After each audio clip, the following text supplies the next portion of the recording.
A 39-year-old lorry driver has today been charged with causing death by dangerous driving after a cyclist was killed on the A49 in Shropshire last June.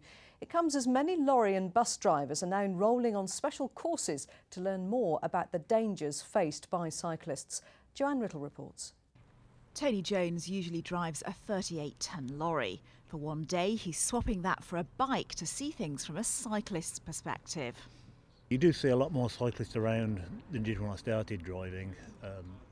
They also seem to be in a lot more places around you a lot more. They're getting a lot closer to the larger vehicles.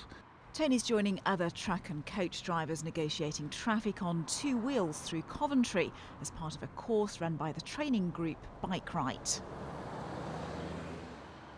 This is Stephen Prime from Coventry. He was hit by a pickup truck during a charity bike ride from Seattle to Los Angeles in August. Later, at our invitation, he'll give his verdict on the course. I got hit at 45 miles an hour and had 10 broken bones, had 6 broken ribs, a broken elbow and 3 breaks in my back. Meanwhile, out on the roads, how are things faring? Do you think you'll drive differently?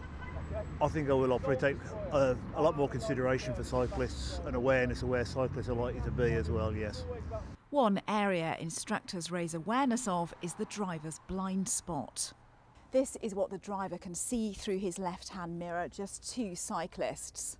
In fact, there are 9, a graphic illustration of just how dangerous the driver's blind spot really is.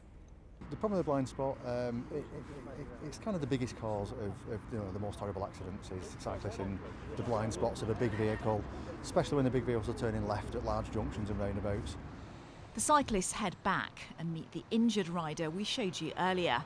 But if I didn't have this, obviously it was in my head that would have hit the tarmac and I definitely wouldn't be here.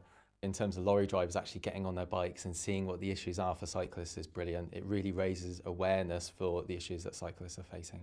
And Tony's final thought? I've always been aware of cyclists, but having done the course today, I'm now a lot more aware of the limitation of cyclists and in some cases the reason cyclists position themselves where they do. Joanne Riddle, BBC Midlands Today, Coventry.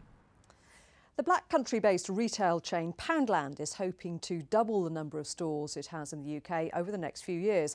It's further